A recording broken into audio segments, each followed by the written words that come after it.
how long would it take to get over the one who you were the most in love with? Like would it take 100 years? You'd have to get over it eventually. I mean, you got to like move on. You have to do something. I feel like that would send me down such a spiral. You'd be so rich.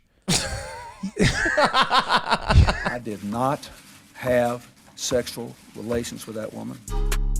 Yes or no? Did you ever take banned substances to enhance your cycling performance? Yes. I had no prior knowledge of the planned assault on Nancy Kerrigan. I am deeply sorry for my irresponsible and selfish behavior I engaged in. What's up, everybody? Welcome back. Oops Podcast. Giulio Gallerati, Mr. Ryan Lynch himself. Happy Tuesday, everybody. Welcome to Oops. Welcome to Oops. Welcome to Oops. Welcome to Oops, indeed. I got shows coming up, especially my special taping. I know that tickets are going pretty quickly for those, so try to get them soon if you can, because I'm pretty sure that both of those shows will sell out. That's February 16th, Chicago, Illinois, 2 shows. I'm very pumped about that. Also, I'm in Stamford, Connecticut, and also the Sunshine Comedy Festival, the 11th to the 15th of January, which is going to be at in Tampa and St. Pete, which is where I always am. But those are going to be great. So come to some of those. Thank you to everybody who came to Toronto. Really sweet. And here we are, baby. We're back. I would like to say one thing, and this is an important thing. It is underrated how much what your partner's snacks preferences are will influence what your snack preferences become. Starting the show with a bang. Starting the show with a bang. That is a thing. It's amazing the stuff I now snack on because my girl likes them that I would never buy and that are great. Just shows you how good snacks are in general. The stuff that you don't think to buy. And a lot of the time too, I don't like having snacks in the house because I will eat them all. Especially if I'm a default bored eater. I'm an anxiety eater. I'm a bored eater. I eat to prevent myself from doing important things too. So I'll go look in the cabinet. What's in there right now? Popcorn. I never had popcorn in the house till Hill and I started dating, and now I eat popcorn all the time. There's Original Life cereal in there, something that I didn't know. It's delicious. Original Life cereal is absolutely delicious. The list goes on and on of things that she likes that I now eat. Jam. I now eat jam. So I don't know if there's any things that pop to mind for you guys listening, but it is an interesting thing to examine. Well, dude, I have a funny thing for you. So I heard this story and it was just so good. And this is like a legendary story in the circle of with which it is told. I've been told not to reveal the name of the person. So I'm not going to say who has told me the story, but it's like legendary in some way in this group. And it is such an awkward, like encounter. Like I feel so hard for the person. They're in college and they're waiting in line for some like after hours foods thing. So maybe the parties are over or the bars have closed and now they're all waiting in line to get food at the place that everybody does that. Okay. So, it's mostly people from the school, but maybe there's people visiting, whatever. So this girl is in line and she's talking to this guy. They're chatting, whatever.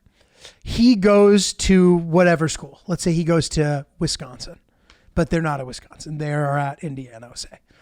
And she goes, "Oh, I know somebody who goes to Wisconsin." He goes, "Really? Who?" And she didn't actually know the guy. She just knew of him because she knew his dad.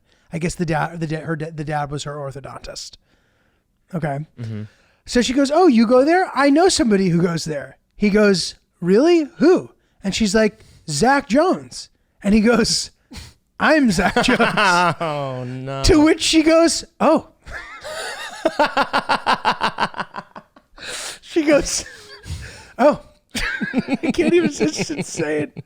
"I'm Zach Jones." And like, okay, I made this name up. So pretend it's a much more obvious name. It's not like there's many Zach Joneses. Whatever this name is obvious. Like it's him for sure. Specific name.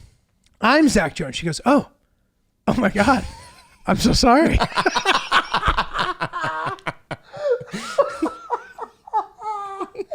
And then she explained, she's like, your dad's my orthodontist. I just feel like I know you. And I was like, man, that is beautiful. Wisconsin's a big school too. So I may not have been Wisconsin. Just wherever it was, it's specific. And that's a good point. any school is so big that the odds of that happening are impossible. Typical schools have thousands of people. Totally. Dude, thousands of people, and the odds that, again, so like I should have maybe picked a more unique name for this story, but I think it still works. You guys get it. But dude, brutal. I love that. There's nothing worse than like, that's the equivalent of like, and this has happened to me before. So I've heard someone start name dropping about somebody who I know very well. And it's interesting to see them if they're like, oh, I know so-and-so. I went to high school with them and, you know, da-da-da. And I'm like, oh, really? He's one of my boys. It's funny to watch them then walk it back because they're like, oh, wow, I didn't expect you to know the person personally. I don't know the person personally. So I'm going to be like, you know, we like falling out of touch a bit. But like, you know, I actually know his sister, but that's always uncomfortable. So like, I always feel, I don't know, to the point too, where sometimes if I hear somebody inching toward talking shit about somebody who I know really well, who they don't expect me to know, I'll like try to name drop before they get there. Give them the opportunity to not be go a there dick. because it's too uncomfortable. You don't seem like a name drop person. I try not to be. Have you had an experience where you did name drop someone and maybe something backfired? Or That's a nice question, Ryan. It's very good.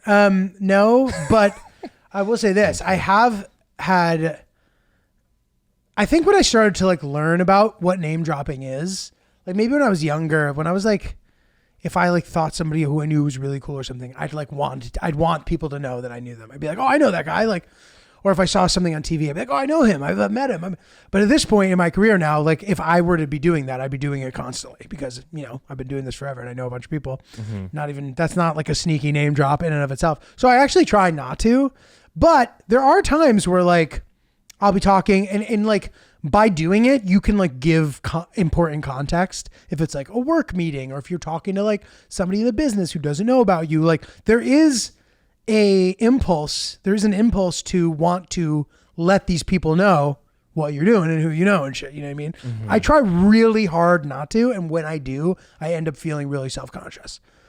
Here's a good example. I was speaking with some guy who's in the business, whatever.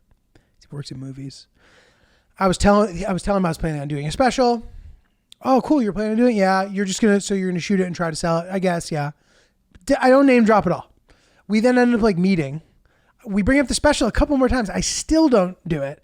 And eventually I end up being like, you know, PD is directing it and producing it.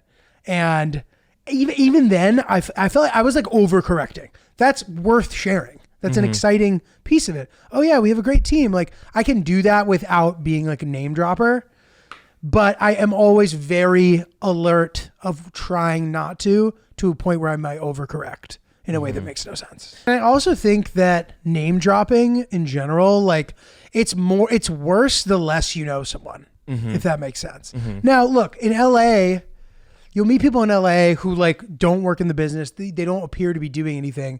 Those are the type of people who are like, somebody who isn't obviously doing stuff is a person who's more likely to name drop because they want you to know. They want you to know about them. And by telling you about some of their alliances, they're able to present in a way that they deem to be more legit. Now, it can start getting annoying when it's like, okay, if somebody's like best friends with somebody, okay, cool, fine, right? But there will be times where, okay, that's just made me think of something else. So I'm gonna go through both of these. So if you're name dropping like offspring of famous people, like to me that is like something I'm not impressed by at all. Oh, I know his son really well. Okay, it's not him, so why would I care? I've never heard of his son. I don't know what his son does. Like that to me is a weird name drop. Oh, so and so's son. Oh, you know he's so and so's daughter. I'm like that's lame, right? Even if you're good friends with them. There's also the thing where you're like telling your one story about somebody. Oh, he's a dick. Like going out of your way to say someone's a dick just because you met them one time. Oh, I didn't fuck with him. He did this to me. Bro, he doesn't even know who you are. You know what I mean? That annoys me. And the third annoying one is when it's just obviously being slid in. Oh, I was talking to just the first name of the person. Even if it's obvious that person is da-da-da. I don't know. Like, it's hard to do it gracefully, pretty much. So I have always now strived to be in a position where hopefully my reputation will precede me and I won't ever need to do it. Well, what about you? Like, you've been around a bunch of comedians and shit too. Do you ever find yourself thinking about that before talking about this kind of shit? No, when I'm hanging out with friends and new people, and one of the first couple questions is, what do you do? I talk about, I produce a podcast, and obviously that generates a follow-up of like, oh, what's the podcast? Who do you work with? Okay. And so I mentioned you, and I mentioned Francis, and a little bit of the history of the pod, and the timeline of how I got involved to where we are today. Mm-hmm. And then from there, I don't really mention any specific details. I try not to make it about me because I love like making jokes. I like making everyone feel good and have a good time. I feel like that's the role that I typically play. So to also be the one that's talking the whole time and like, I feel you on that. I don't want to do that. I don't like the attention that comes from it. And Victoria always likes to let people like she praises me and she gives me my flowers in front of everybody when something good happens. That's nice. And it makes me very bashful and very shy because I don't want I don't know. I think a lot about how what I say could be perceived to a fault.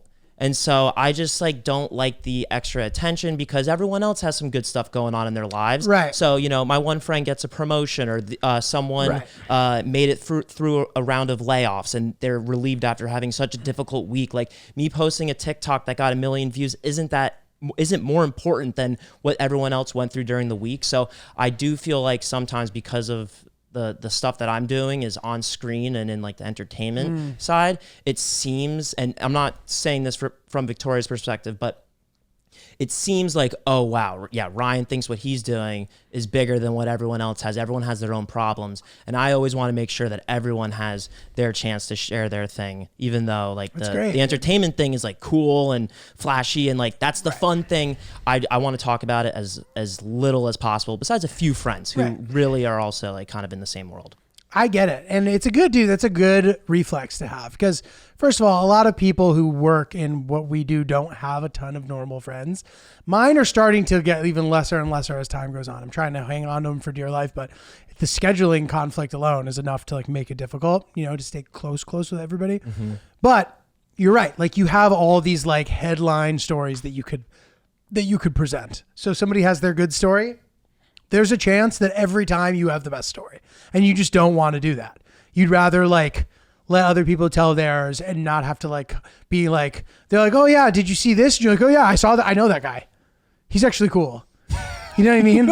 Yeah. That's the annoying name dropping thing. Oh yeah. I know that guy. I saw him at Carbone. Yeah. No, I he texted me. Look, this is a picture of us. He's texted me a picture of us. He liked my comment on his post. So yeah. He pinned it actually. He commented on my... And that's the other thing. When you're doing, quote, cool shit, like people notice. It's the same as being jacked. When you're jacked, everybody notices you're jacked. And what jacked guys do, they don't think anybody notices because they all have body dysmorphia.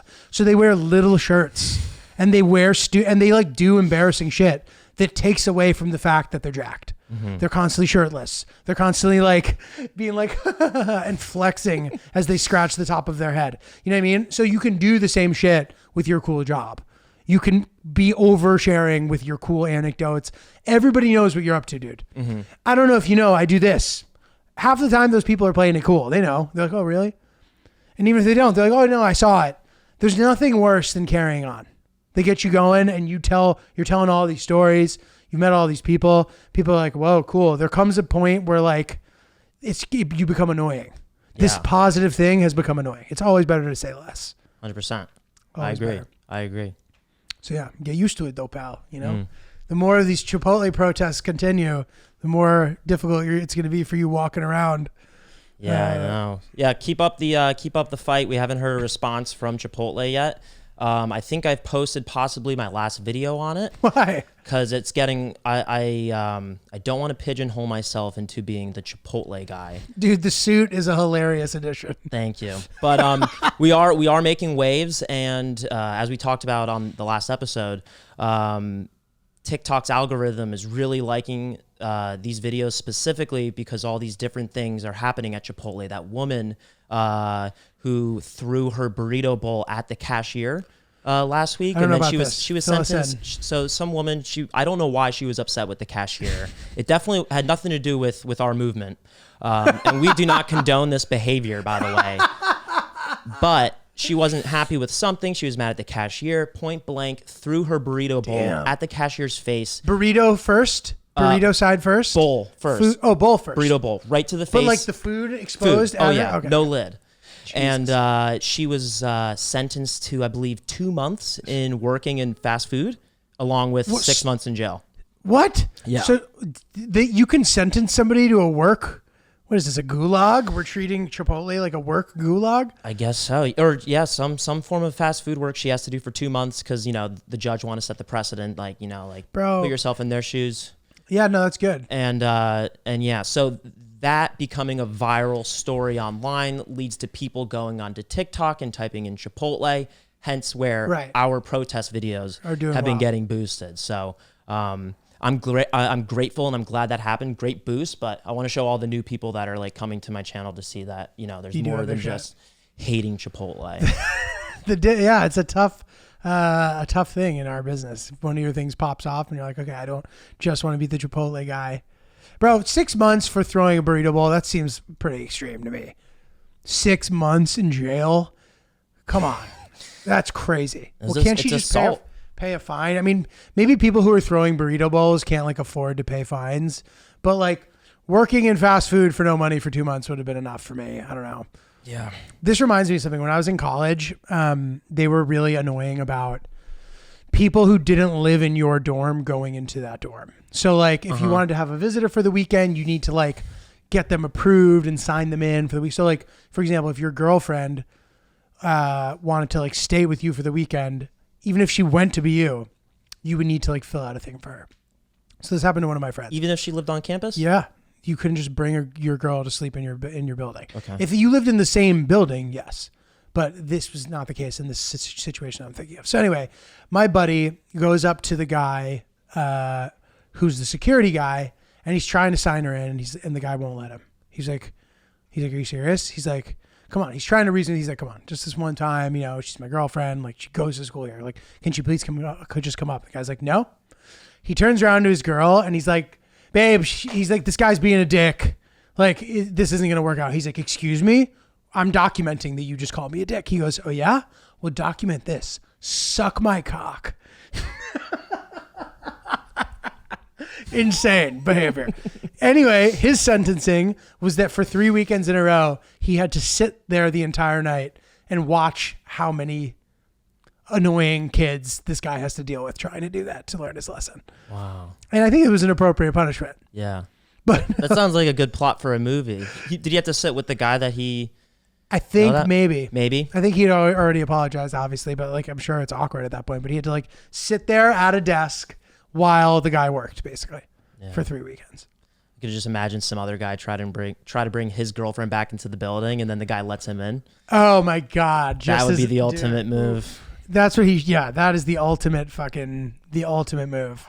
Guys, if you are looking for some comfortable holiday loungewear, underwear, bralettes, all of the above, check out MeUndies. MeUndies, very tight. Very good, very snug. tight, very soft, very comfortable. Some of the best underwear I've ever worn. Whether you're looking for basics or for like a fun holiday design. I mean, dude, they have some really fun holiday underwear, which is like a great, fun and exciting holiday gift, I must say, on top of whatever standard underwear or undergarments that you intend to gift anybody. But dude, there's these briefs that just have a polar bear wearing a flannel button down on. Presumably you can't really see the buttons because polar bears are on all fours, along with some snowflakes and trees, and they also have the standard sort of plaid boxer brief short situation, a nice little sexy red bralette, pretty much anything you could want in a holiday gift. And I think MeUndies is your spot, man. Yeah, me too. You can also match with your partner. They have the same designs for guys and girls, girls and girls, guys and guys, whatever the case may be. It's the perfect holiday gift to give to a loved one or a friend that you know has some ripped underwear and they need to get something good. Absolutely. Knock out your holiday shopping today and get 20% off of your first order plus free shipping at MeUndies.com/oops. That's MeUndies.com/oops for 20% off plus free shipping. MEUNDIES.com/oops. MeUndies. comfort from the outside in.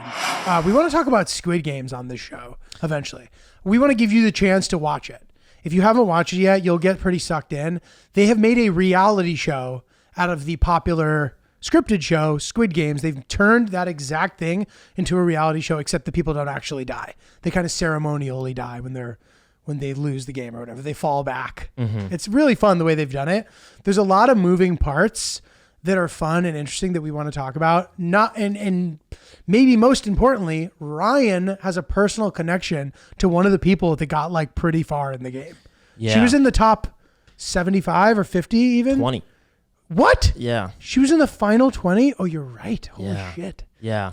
Crazy. Stay tuned. We have a dog in the race, and she's within the top 20, and it is an entertaining show. The way they edit it is so addicting. It's one of the few shows where like I wasn't on my phone while watching it. Yeah. And they do a good job. They interview everybody, or they interview a lot of people, and they I can only imagine how much planning went into it. And well, they definitely interviewed. I think they probably interviewed everyone, like the pre-competition interview. Yeah, they just probably didn't. And the contingency that they make it really far, because it really seems like it's not rigged. Like it seems very like the person that wins you would never expect to win, or the people that make it to the very end you would never expect. Which is why you have to interview everyone. Exactly. Yeah. So they did a good job, and I know they just renewed for a second season. Cool. And they also just released, so this one's called Squid Game: The Challenge. I think they made, Netflix just released the making of Squid Game: The Challenge, where they do a documentary of the behind the scenes. Interesting. But yeah, it's a great show. Had me sweating on my feet. But should we hold off into the let's specifics? hold off on the discussion. Yeah. Just remind me that we need to talk about this still. 100%. I have a movie recommendation, dude. Godzilla. -1? Yes. Have you watched it yet? I haven't yet. Is it streaming? No. Movies? It's only limited run in the movies. I recommend seeing the movies. It is a great, like, big monster movie. It's like really good. It's getting really good reviews. Apparently it was like not that expensive to make, which is something everybody's talking about, because I guess that like the last Godzilla versus Kong cost like $300 million to make or something, and this only cost like $18 million and is like amazing. And dude, I didn't realize this music is originally from Godzilla. Dun dun dun dun. Dun dun dun dun. Remember that like? It sounds like the beginning of a hip hop song. Yeah, the Pharaoh Monch song. It's a sample. How does it? Yeah. Dun, dun, get the fuck up. It's from Godzilla. I didn't know that. It's from I guess the original Godzilla is from the 50s, because this was the 70-year anniversary. So maybe the 60s. 70-year anniversary. So 1963, then that would mean dun dun dun dun dun dun dun dun dun dun.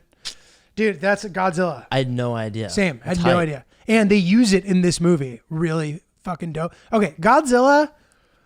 This is the thing that's great. I made Hillary watch it too. She liked it, but she couldn't get over certain things that, in order to like a movie like that, you sort of just need to get over it. One of them is the fact that Godzilla is just like kind of always in a bad mood, and he doesn't appear to be eating any of the shit he's destroying. Like he'll be walking through a city and just like will pick up a train and throw it across the city, but doesn't like eat the train. He's like pissed off about something. Just a cranky toddler. He's just like pissed. Yeah, he just likes destroying shit. And Nathan McIntosh made the funny point. He's like, buddy, people shoot at him everywhere he goes. That's pretty fucking funny. The other thing that's insane though, dude, is that, and I don't know if every Godzilla is like this, but Godzilla is radioactive. So Godzilla will like slowly walk around your town. He sort of walks like a penguin. I think he swims better than he does move around on land. He kind of walks slowly. He also is kind of thick, dude. He has fat thighs, like fat ass Godzilla. And right when he's destroyed everything, he then lets off a nuclear heat wave that sets off a nuclear bomb wherever he is. And that's after what? After he's just walked around and like stomped on everything. So another thing they show in this one, these aren't really spoilers, like Godzilla gets much bigger because they do all the nuclear testing in the Pacific Ocean. Originally, he's just kind of like a dinosaur, but you could probably take him down. He then becomes nuclear after all like the Marshall Islands, whatever testing, the Bikini Atoll, they're doing all this testing in the ocean. Godzilla then like 10x's in size and then is able to like regenerate. So like you blow his face off and his face regenerates. So he's just literally like the worst nightmare. And it's hilarious and awesome. without spoiling it, because I'm not really familiar with Godzilla. The or nuclear King Kong. blast is sick, by the way. Okay, sorry. So if he can regenerate his face, like how does he die? How can he die? We don't know. Okay. He is thick. Godzilla is thick, dude. This is the one. Yeah. So why is it Godzilla -1? I don't know. Can you look that up? Yeah. And then is this? Well, it's funny. I was thinking that it meant that like the people won Godzilla 0, but Godzilla is clearly up at least 3-1 based on what happens in the movie. Yeah, I got to check that out. That I heard that it's got a beautiful story. The story's really nice, and there's like a nice. Yeah, it's really good. It's really good. I got to check that out. I was walking home 2 nights ago. I'm looking this up about Godzilla. Cool. And I saw that there was a pop-up. The title -1 symbolizes Japan's lowest point after World War II, and the emergence of Godzilla worsens the country's already dire state, taking it below 0. Well, that's a good explanation. That's great. That's all we need. Right when things couldn't get any worse, the shittiest, scariest monster of all time. While you're appears. down and out. That you can't kill and that sets off nuclear blasts every time he appears. Yeah. I was walking home and they had this pop-up event for this new movie, Poor Things, with Emma Stone, Willem Rami's Dafoe, in that. Rami. There's name dropping right there. Yeah. Oh, Rami's in that. You did it in a nice way. And who else? Mark Ruffalo. Gerard Carmichael. Yeah. Mm-hmm. And who? Mark Ruffalo. And there's one other big actor. Dafoe. Willem Dafoe. And I was walking by and they had, I scanned the QR code and it was like a tasting. I've never been in an immersive like event like that before. But was it cool? You just walked by? I walked by. I didn't go. It was classic closing. Lynch. It was closing and it was the very last day. I was freaking out because I love Emma Stone. I'm watching The Curse right now on Showtime by Ben Safdie, Nathan Fielder, and Emma Stone. It's good. It's a slow burn. It's like Uncut Gems and Good Time, but I haven't had that like moment yet. But I'm gonna watch to see that happen. But besides the point, the pop-up display, they had a stained glass window with Emma Stone's face on it, but it looked like a Roman Catholic church. Like it looked like real stained glass. Like it did not look. It was not in a church. It wasn't in a church. It was at an oyster restaurant. But where in Brooklyn? In Williamsburg, right on Bedford Avenue. And what? It doesn't matter specifically. I don't know. Okay.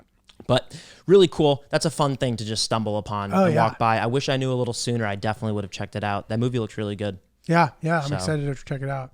Are there any movies that you recommend seeing? Because it is Golden Globes nominations just came out. I saw that. So the Oscar ones are probably right around the corner. It's usually March when it's Oscar season, right? Yeah, I think they usually come out with the nominees in January. Yeah. So, I mean, I watched the Leave the World Behind. The ending is sort of controversial. It's not really a spoiler. I enjoyed it.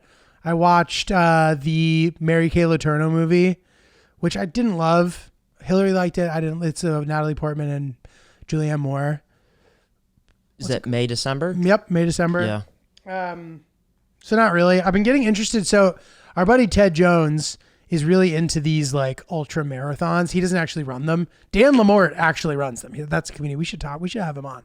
He does all these crazy ultra marathons. This guy used to be like 400 pounds too, bro. And now he's running 50-mile races. So anyway, there's a couple of these races out there that are crazy. One of them is called the Barkley Marathons. I think it's called that because it's never the same. It's a 100-mile race, but everybody who runs the race says that it's more like 130 miles, which is insane. It's in sort of like, I don't think it's necessarily in Appalachia, but it looks like it. It's in Tennessee somewhere. I think it's in Eastern Tennessee. I don't know for sure. The guy who runs it's kind of wacky. He's sort of like a sadist. He like gets off on how hard the fucking race is. He looks evil. He lights a cigarette to start the race. So he's not like some like fitness freak. Maybe he was in a past life. I don't really know his story. But anyway, only 17 people have finished the race. There's a really cool documentary on YouTube about it. You only have 60 hours to finish the race. I was trying to do the math on this. So like, I don't know that, and it's not just like a straightforward path. You only know the path like 1/3 of the way. The rest of it, you're kind of like bumbling through the woods. So it's like kind of confusing. I don't know that anybody would have time to sleep and finish it. So I think it's like one of those crazy fucking races. There's that, and there's this other one in the Sahara Desert that is just like nuts. So yeah, only 17 people have finished the Barkley Marathon. I think the world record is 27 hours or something. Going into this one. This is called the Barclays? The Barkley Marathons. So what did this guy do to generate enough buzz to get people to want to run his race? So dude, there's like no website. It's like one of these kind of things. It costs $1.60 to enter. And if it's the first time, you have to bring a license plate from where you're from. There's all these like wacky things that have made it legendary. And it's just pretty fascinating. I get inspired when I see people doing shit like that. Even though I don't want to do that specifically, just like seeing people be so committed inspires me. Whether it be that or even just like seeing people who look amazing will sometimes inspire me too, which makes me understand why people are into like tabloids. It's kind of like what we were talking about with Giannis. Like seeing people who like are amazing or look amazing can like be inspiring in some capacity. So that's why when I see like a hot chick, sometimes I'm like, man, she looks great. And that just like inspires me to like want to be healthy. And that's fine. You know, it's weird. I know everybody says that this is weird. It's not weird. That's your truth. Thank you, Ryan. Said it numerous times. Did you find anything good? Only thing I found was that no women have ever completed the race. I didn't Nice search for sexist that. fact. Yeah. Nice, Ryan. How about that? No, that was just the only notable thing that popped up. It's in Tennessee. 17 people though, right? 17 people. The event length is 3 days and 2 nights. But that's a vague answer. That makes sense. 60 hours. Yeah. Because you have 60 hours to complete it. And That's 3 days and 2 nights. yeah, I'm gonna watch this too. We can maybe is it on Pretty cool. YouTube? Yeah, we were watching. We'll drop the link. While we were setting it up, we were kind of watching. It was pretty cool. But yeah, dude. But all right, I want to talk about immortality. Okay. Immortality. Can I get water first? Please. So GIULIO. Yo. There's 3 things that I think are very, very sexy. What? The first thing is dressing real nice. The second thing is smelling real nice. Okay. And the third thing is knowing a second language. Ah, dude, I know. It's so sexy. Yeah, that's why I'm hopping on Babbel right now. Did you know that only 22% of Americans speak a language other than English at home? Interesting. Think about this. For example, in America, right? You can go anywhere in America and speak English and completely get away with it and be fine. I feel like in Europe, all the different countries are like the equivalent of the States. And I think like America is way bigger than Western Europe. You know what I mean? Imagine if you went to Rhode Island and suddenly they were speaking a different language predominantly. That might make you more likely to learn it or pick it up. But like here, we're kind of isolated. You know what I mean? I get that we have Mexico to the south and there's a lot of Spanish speaking people here, et cetera, et cetera. But still, the net end result is that people here don't speak more than one language. I'm a great example. My parents speak Italian and are from Italy, and I don't really speak Italian. So that's kind of a bummer. So I'm thinking, dude, 2024 could be my year to learn another language. And Babbel makes it easy. It's great. I've used it in the past, and I've used it before I've gone on trips where I know that learning another language will be helpful. And Babbel can really get you cooking in a couple weeks, man. I'll never forget, before I went, I was going to go to Uzbekistan and I ended up canceling the trip, but they said that learning some Russian is helpful. So I was like, all right, I'm going to learn some Russian. They said that the Russian, learning the alphabet is helpful. Now, the thing that's cool about Babbel, you can kind of choose the way that you want to learn, and you should probably, in my opinion, combine all of them, but it's like you can use the app to speak, you can use it to write. The lessons are different. So I was like, if I don't understand the language, why is it helpful to know the alphabet? But it is. And there's a couple of reasons. First of all, you know, things can become recognizable. But secondly, a lot of the words in Russian are recognizable if you hear them. But if you see them, you wouldn't know because you can't read the alphabet. So for example, the word assistant in Russian, assistant. It's the same word with an accent. Professor, professor. Not that those specific words are going to be written anywhere, but you know, hospital, right, left, these things all help. So anyway, Babbel's your one-stop shop for everything. It shows you how to add the additional keyboard to your thing. It's very, very cool. It's very effective. So right now, here's a special limited time deal for our listeners to get you started right now. Get 55% off of your Babbel subscription, but only for our listeners at babbel.com/oops. Get 55% off at babbel.com/oops. Spell BABBEL.com/oops. Rules and restrictions may apply. I want to talk about immortality. Okay. Immortality. I remember when I was a kid, I used to be like, man, it would be awesome to be immortal. You don't understand life that well at that point. So you don't realize, I now as I get older, I understand why Dracula's plight is so terrible.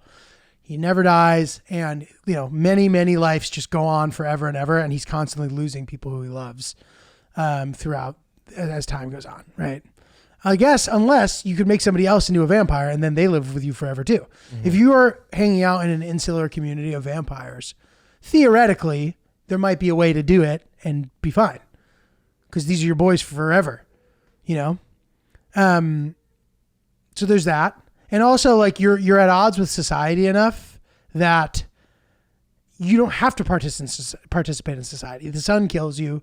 You know, so that's the other, that prompts the next question about immortality. Is it that if you do everything you're supposed to do, you theoretically will live forever? Like a Dracula type, where you need to drink blood constantly. If you don't, I think you die, right? Or a silver bullet can kill you if you don't have blood. The sun, there's things that can kill you, but you're able to live forever. Whereas humans, we eventually will die, no matter what. No matter if nothing bad happens to us, we will hit a point where we're just too old and we'll buckle and we're done.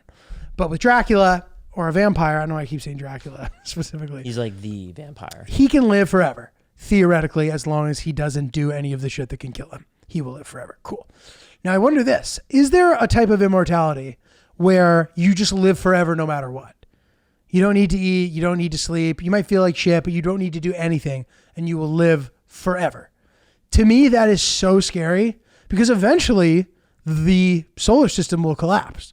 Eventually the sun will explode or whatever and life will not be possible here anymore. And who knows, maybe the earth will explode someday.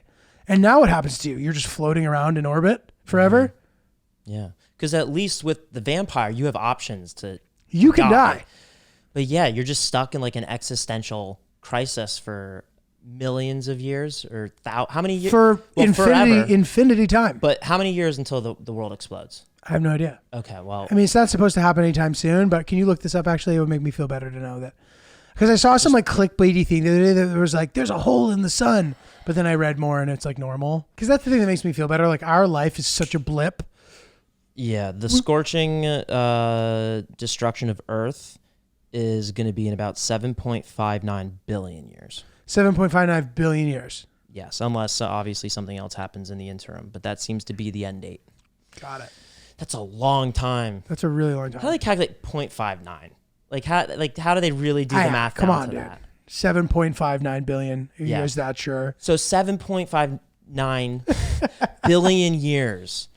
I don't know. Yeah, that is very sad. It is very sad. Right? Imagine you're just in orbit. You'd probably, you know what's funny? You'd probably be trying to figure out ways to die because you're so scared of that day 8 billion years from now. I guess you'd hope that you would float towards a different solar system.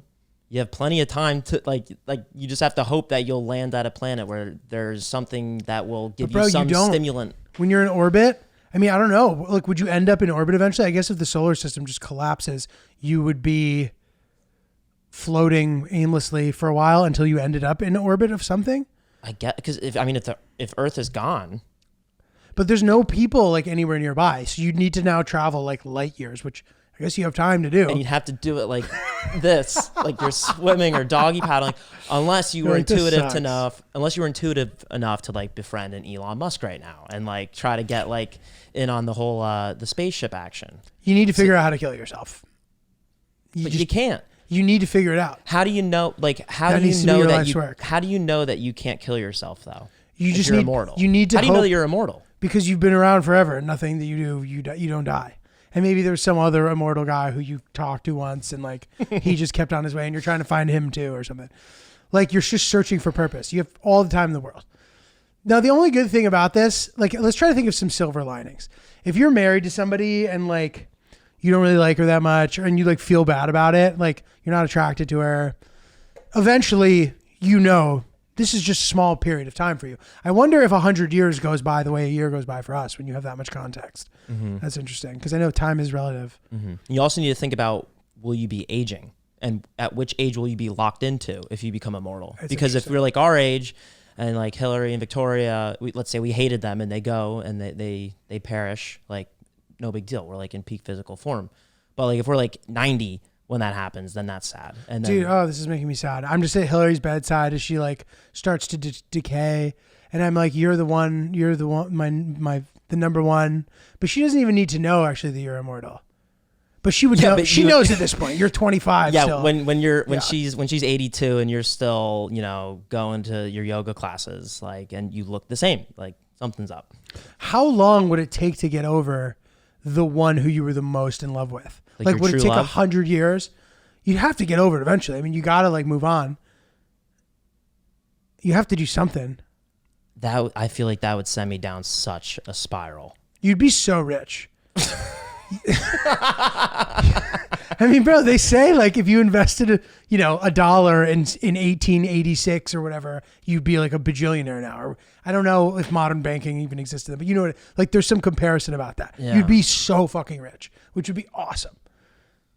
I mean, you could just I don't know. Maybe you don't even operate the way a human does in the brain. Like you don't care about personal connection for validation's sake. I'd say maybe it would take 10 lifetimes to get over my significant other, unless I immediately got another one. That's sweet. Well, what do you mean? But why would you immediately get another one if you're trying to get over? You can't get over it. You wouldn't get another one. Well, I'm sure there'll be some sad hookups and like things like that. But like to truly get over, I feel like 10 lifetimes because you're very far. You're 9 lifetimes or 10 lifetimes removed at 10 lifetimes. Would it be 9 or 10 or 11? I'm not really sure. It'd be very far removed from that relationship. So I feel like at that point, you never would heal, or you would heal, but you'd still, that would hurt. You should be president of the world if you're immortal like that, because you've experienced so many different times. Like at some point they try to change the age of consent and you're like, guys, I lived in a time where the age of consent was like 15. It was fine. And you're like, all right, like you're just so wise. Like, like you can make controversial decisions because you've had so much wisdom. You've experienced so much. It's interesting. It would be cool to like be able to pinpoint what was the best time. Mm-hmm. And now granted, like that may not be the same for you because modern medicine doesn't apply to you because you're immortal. So like being able to have all these big breakthroughs with antibiotics and et cetera, like doesn't really affect you that much. So I wonder, we all think that we live in the best time, but I wonder about that. We probably don't. I mean, the 70s seemed great. There was no like HIV yet. Mm-hmm. It was just a big party from what I gather. Like people who were young in the 70s had the most fun ever. When people ask like, oh, what decade do you wish that you were like living in or you were a part of? I always said like I'd love to be like a teenager or in my early 20s around the 60s because it seemed like, malt shop memory, doo-wop, de-bop, like Mary Sue. Oh, like early 60s. Yeah, like the early 60s. But like I don't know what, like that's just an idea of the 60s. I don't know what actually was going on there. So I can't I don't think you're wrong, I no. can't say. But that I the could pick 50s one. is more of what you're talking about, I think. You're right, the 50s. Is like Late I think 50s the and early the 60s too, but like they even like in shows, like that's a cliche that the 50s were like, ooh, we don't talk about our feelings. Everything's perfect. Ooh, wow. Like America's amazing. Like there was no like cynicism yet. There was no Vietnam War yet. You know what I mean? There was no like, we don't have to get into all that, but Well, think about, you mentioned like you have to be president of the world or whatever. Think about the pressure that puts on you. Like I wouldn't want to be president of the world. Like, but you also have this responsibility. these are your children. They're all going to die. You essentially are It gives you God. purpose. You're God. But like, I didn't ask to be immortal. Yeah. But life is great because it ends. Think Yeah. about that. Life is great because it ends. All of our memories, all of our things that we do, they have value because they're not forever. And I think that is an interesting and fun thing to think about. It's like living your life is a special thing because like if you eat the best pasta dish every single day, that loses this value. It's special for a reason. The way that life is special for a reason. So, live your life. Try to enjoy it, I think is what I take away from that. What made you think of this? I was thinking about it the other day. I was just thinking about immortality and how I used to think that was a thing that was awesome and how I wished that I could have. I want to live forever. And now I'm like, oh, it'd actually be terrible. Unless everybody who you love can live forever too. And even then, bro, you just want to live forever with somebody. Like surely there has to be some way to, maybe you find out the only way you can possibly die is in a black hole and you're just swimming through space looking for a black hole For millions of for years. millions and millions and millions and millions of years. Okay. Last question about this. What would be something, if you were immortal, that you would never get bored of? Oh man. If I was immortal, I do believe I would get bored of everything. But this is the thing. I'd be rich and I would be able to literally And guys, like, I would without a doubt be rich. Like, you don't have to be smart to be rich. You make the most conservative investments of all time, and in 150 years, you're fucking rich. Like, period. You know what I mean? So you kind of work. You don't even have to work that hard. You can just work a normal ass job. You will eventually become rich. So that's something to look forward to, at least in the short term, as you've discovered that you're immortal, whatever. I would uncover every single place on the globe for sure. I would, since my body can handle immense pressure, and maybe it would just be too painful, so I wouldn't be. I just picture you diving into a volcano on a Thursday afternoon just for shits and giggles. Yeah, I would push the boundaries of what can be done. So I'd make all sorts of scientific breakthroughs that would benefit humanity. Like, I'd swim to the bottom of the ocean, but dude, like, the pressure would probably be too much. Like, I wonder if that's the thing. Maybe certain things are too painful that I don't want to do them. Or maybe it's one of those things like Hancock where like you can die, but you just like, and it hurts like a bitch, but you just come back fine. So maybe that's it. I don't really know. But I would try really hard to do every single... Dude, there's all these like, okay. So there's all these different ways to see the entire world, which, by the way, guys, we have Alona Carafin coming on the podcast soon. Yes. She puts me to shame as far as travel is concerned. I don't exactly know what she does specifically, but she like is always making these branded videos for hotels, like fancy hotels and shit all over the world. But she also like has been to Afghanistan. I think she's been to like twice as many parts of the world as I have, and is constantly traveling. She rocks, and like her travel stories make mine look like child's play. So I'm looking forward to having her on. She's awesome.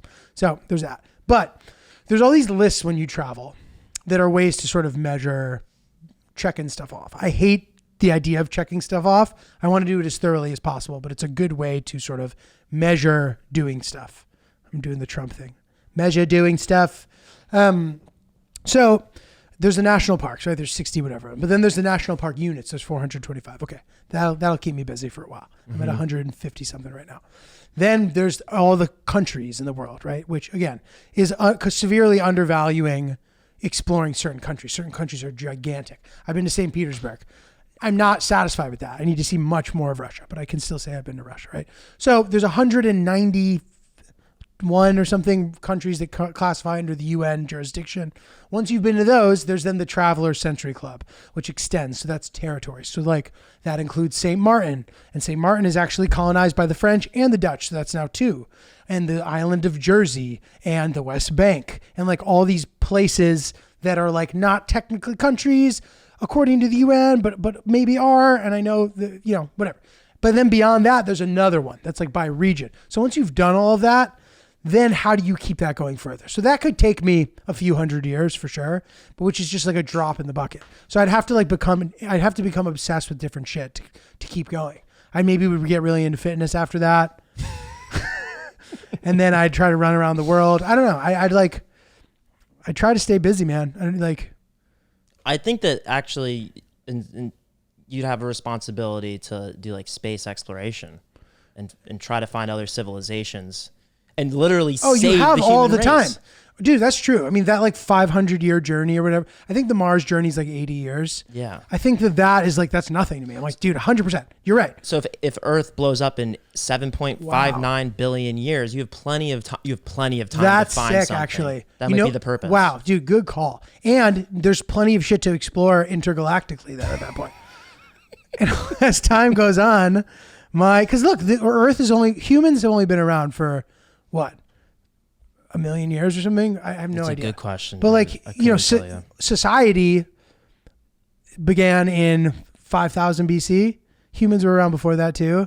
But I think, Mesopotamian society was in like 5000 BC or something. You can look at all this. We need to fact check all this shit. Between 5 and 7 million years ago. When humans first came around. When was Mesopotamia a thing? So as you're looking for that. 2700 BC. 2700 BC. Wait. So like 5,000 years ago. So society's been around 5,000 years. It's not long. 6,000 years ago. Okay, so I've had plenty of time now as an immortal to enjoy society. It's only 6,000 years, so things change. I'm staying interested in some capacity in that way, right? And then I think at some point I'd have some sort of sexual mission. Like I would have every scenario of sex possible. That's like, that's moral. You know what I mean? No sex against people's will. No weird illegal sex. Just like, and I know I could get away with it, but I'd have to live with that for all time if I like ruin people's lives. So I'd attempt to like have every sexual scenario, every kind of person, men, women. I'd have sex with everyone. And then I get bored of that eventually. And then maybe I'd go through a monogamy phase and I'd be with the same person for 100 years. And then they'd pass away and I'd be brutalized by it. And then I'd go have sex with everybody again. So I guess there's a way to like kind of balance it, to go back and forth a bit and keep things interesting. You know what, dude? Maybe I do want to kind of be immortal. This is sounding fun. And not the sex thing. I just meant like all the different shit you can do. And how sick would that be to be part of like exploring and finding new civilizations? And like, I'm rich and I'm wise. I'm the fucking man, dude. Yeah. I'm the coolest guy on earth. You could save humanity. I could save humanity. But you don't need to do that for millions of years. 7.9 billion years. 7.951 billion years. Yeah. 7.59. 7.59 billion years. But like you have a couple billion that you can just fuck around with. This rules. That's all. I just picture you. This is a movie. This is a movie. I picture you in a car with, 3 people, and one person's like, "Oh, I got laid off this week." The other person's like, "I got a promotion," and then you're just like, "I was swimming in the volcano earlier today." Always the bigger headline story. No, I'm like my 6,000th wife died today. It gets easier as time goes on, dude. Crazy. Good discussion. I love it. Let us know your thoughts on immortality, what you would do with your time. loopspodcast@gmail.com. Which reminds me, let's hit an email. What do you say, Rye Guy? Let's rip it. This holiday season, I want to give a gift to my loved ones that makes them feel special and unique, just like the relationship we share. And that's why I'm gifting everybody that I care about Storyworth. Storyworth is an online service that helps you and your loved ones preserve precious memories and stories for years to come. It is a thoughtful and meaningful gift that connects you to those who matter most. Yeah, and it's cool. Like at the end of a year. So basically, for example, I gift Ryan Storyworth.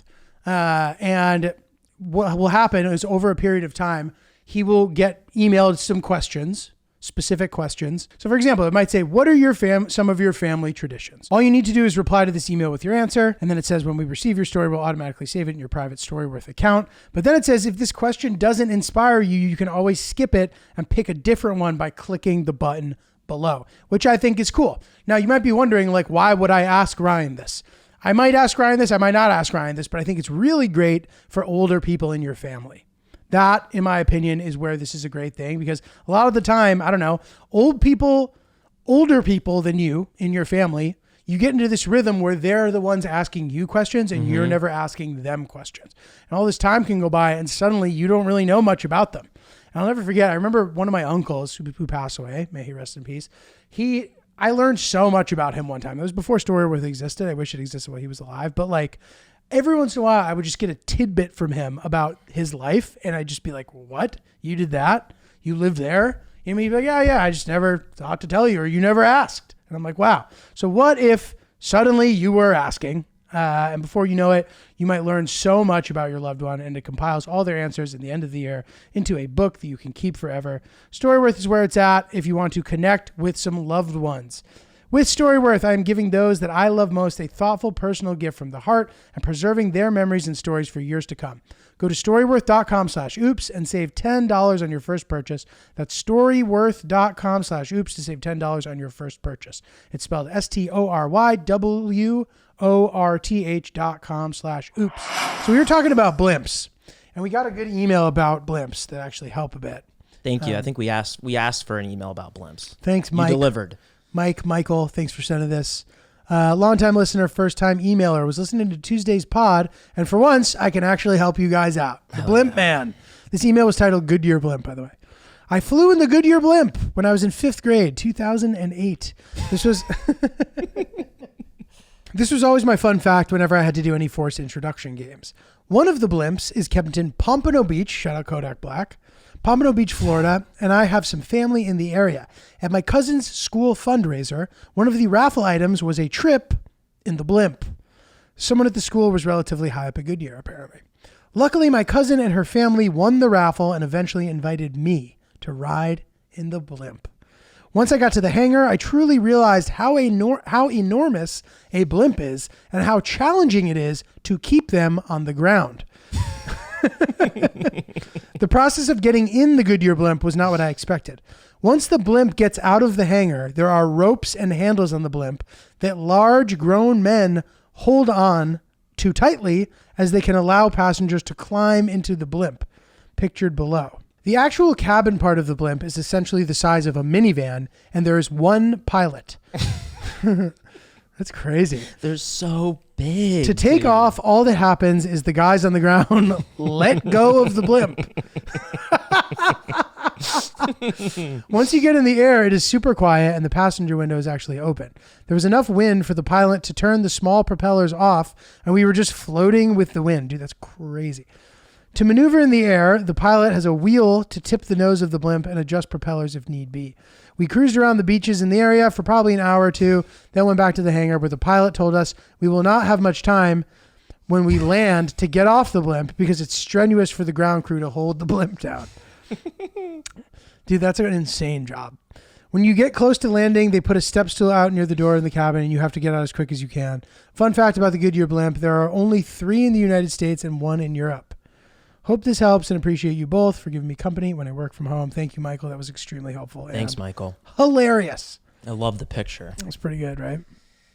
I always thought that like the whole greater space of the blimp was like usable. I thought you were able to roam around in there, but it's just this little minivan. Yeah, it's crazy. Well, that's big, dude. Kind of. I guess you're right. I feel you. I pictured that too. I pictured like it was like a ferry.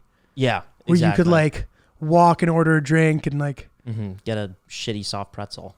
Oh, that's interesting. Yeah. But crazy. That's not how it is. Now we know. And that's why we ask questions, and that's why we ask you guys if you know any answers. And that's why Mike sent us that email. So thank you. Now we all know. That's very good. Thank you, Mike. Ryan, we found out that we have something in common. We have the same middle name. I know. How did we never talk about this? I didn't know. I didn't know your middle name was Christian. I didn't know yours was. Yeah. You think it would have come up at some point?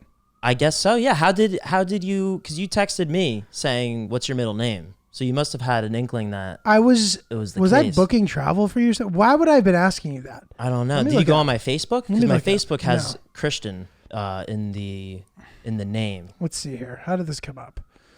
Because I thought that was a cool and sexy thing to do when I went to college. Just put my middle name in there. I asked you out of nowhere. I think I was either booking somebody else's flight. I forget how that came up. No, I now know. I was booking a flight for one of the producers of my special. And I texted my manager and I was like, "Are we good?" And he was like, "I'm waiting on Jay's middle name," because he was booking a flight for him. And that's when I realized I didn't know your middle name. So I was like, "What's your middle name?" Oh. Ryan's middle name is Christian, which, by the way, suits you better than it suits me. Ryan Christian Lynch. That makes sense. Danny Palmer had the funny idea that we should rename the pod The Christians. Talk about God specifically, furthering that joke.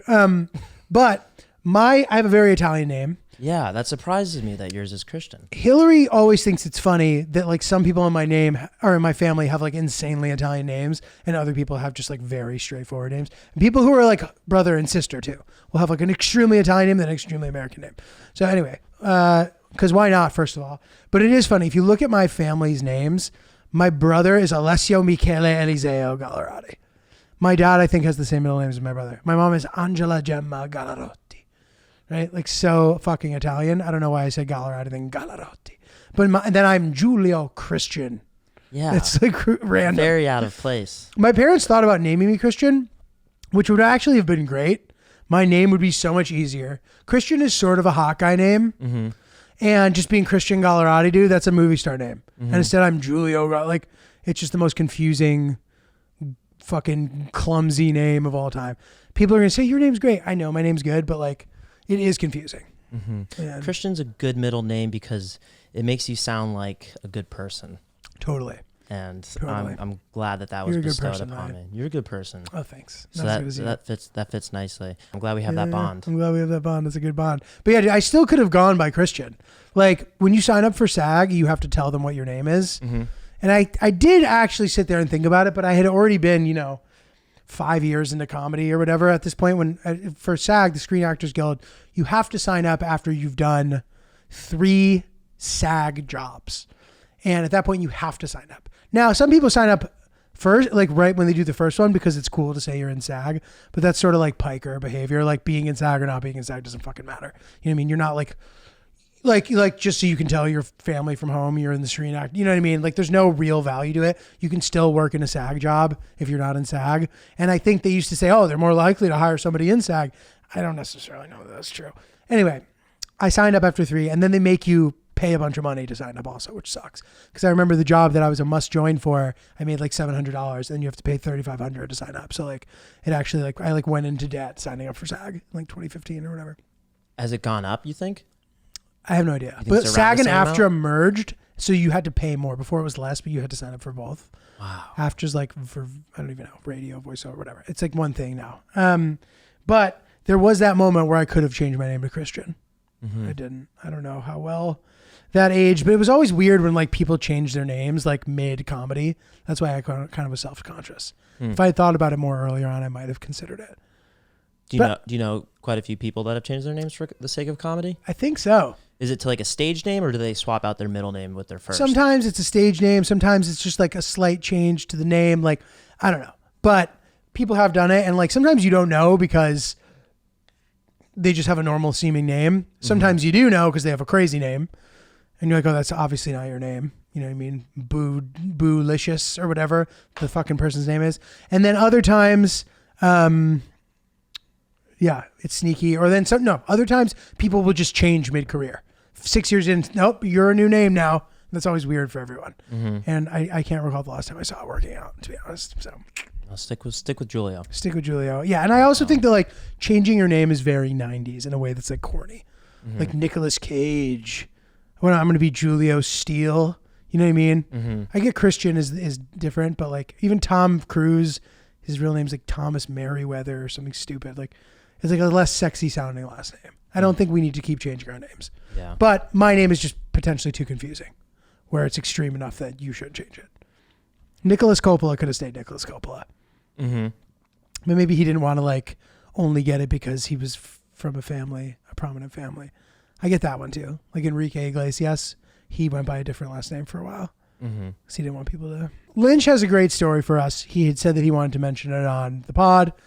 We've been going back and forth here. We have not yet gotten to it, but we want to make sure that we save the best for last here. Sorry to, overhype it. No. But here we go. Lynchy. Well, I'm excited to share with you. Giulio doesn't know what this is, but I was inspired with the whole Haddam Raccoons journey that Big G has. So I wrote a little story, and I want to read you part 1. About the Haddam Raccoons? Yeah, it's a playful child story. Anybody can read it, so I just want to share it with you guys. It's called the Haddam Raccoon Tales, but it's spelt as like the back of what is on the butt of an animal tail. So wait, did AI write this? I wrote this. Okay. And it's this one's the origin story. So chapter 1, an origin story. His name was Big G, and he lived in a town. He kept the streets safe as he scooted around. And sitting on his head, wrapped up like a cocoon, he had his furry best friend, the Haddam Raccoon. They first met long ago when Big G was Small G, when a neighborhood boy lost his kite in an oak tree. As the little boy cried, little G said, "Where is it?" The boy pointed to the sky. "I'll be back in a bit with it." Little G climbed the branches with all his courage and might, and at the very tippy top of the tree was the boy's kite in sight. He leant out his arm and reached more, but his foot lost its grip. Soon he would fall to the floor. Oh, no. Flashbacks of community service and philanthropic efforts towards the local community raced through his head. He was sure he'd be dead, but he opened his eyes. He was floating instead. He looked up. Is this heaven? Is this hell? Am I doomed? But smiling down at him was a flying raccoon. He fluttered his tail slowly to the ground and released little G at the arch of a mound. And the boy and his kite were nowhere to be found. "I'm the Haddam Raccoon, and I saw what you did. You're a good boy, so I thought you should live." Little G replied, "Thank you, new friend. You are noble and true. You did a best friend thing because that's what best friends do." Wow. And if you want to hear more, we'll have something new. Stick around till next week, and we'll read you part 2. Very nice, man. Give yourself a round of applause. Thank you. So that was great. There's some short stories. I think there's some adventures that are going on behind the scenes when Big G's not with us. I feel like maybe it's important to share them every once in a while. Dude, this is great. I really enjoyed that. That's great. Big G out there doing it. For at one point, I thought that you were going to be like, he's actually in the blimp? Ryan, multi-talented. Who knew you were such a poet? Thank you. Beautiful. Fun episode. Well, that's the show. Happy holidays, everybody. From us to you. I got some fun stuff coming up in the new year, including my special taping, 2/16. I'm also in Stamford on February 1st, and the Sunshine Comedy Festival in January. NotJulio.com for tickets. Hoping to add a bunch more dates on there, and dropping the Nicaragua video soon. It's been a big year. We're excited. Let us know what you want to hear more about from us in the new year, what kind of stuff you want us to cover, etc. Lynchy, what do you got? Check me out at Ryan's Really Polite. He is not Julio, and we love you guys. Thank you.